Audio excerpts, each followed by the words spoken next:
একই শুরু করে দিল রিচার্লিসন। হ্যাঁ দর্শক, ব্রাজিলিয়ান তারকা রিচার্লিসনের সাথে আরেক ব্রাজিলিয়ান তারকার খুনসুটি লেগে গেল সোশ্যাল মিডিয়াতে। কেউ থেকে যেন কেউ কম নয়, একজনের পর একজন কাউন্টার অ্যাটাক দিতেই আছে নিজেদের ব্যক্তিগত সোশ্যাল মিডিয়ার মধ্যে। কি হয়েছিল গতকাল রাত, আসুন আজকের ভিডিওতে এই নিয়ে বিস্তারিত জেনে নিই।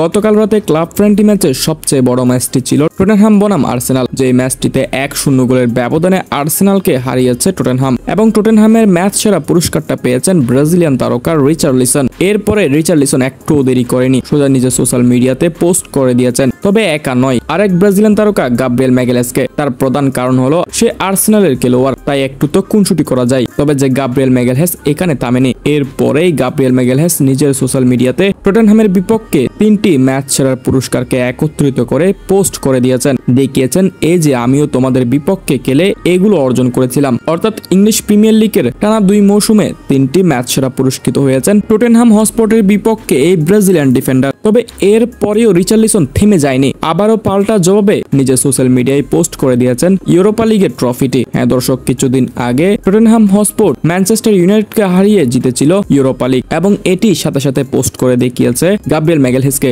এবার দেখাও তোমার আরেকটি ট্রফি। এই যেন একজনের সাথে আরেকজনের কাউন্টার অ্যাটাক, কারো থেকে কেউ যেন কম নয়। তবে দর্শক, এগুলো সিরিয়াসলি নয়, একজনের সাথে আরেকজন মজা করে করছে। হ্যাঁ দর্শক, ব্রাজিলিয়ান একজন প্লেয়ারের সাথে আরেকজন প্লেয়ারের ভেতর থেকে এমন কোনো খারাপ সম্পর্ক নেই, বরং তারা মজার চলে এই কাহিনীগুলো ঘটাচ্ছে যাতে তাদের ভক্ত সমর্থকরাও এগুলো দেখে মজা পায়।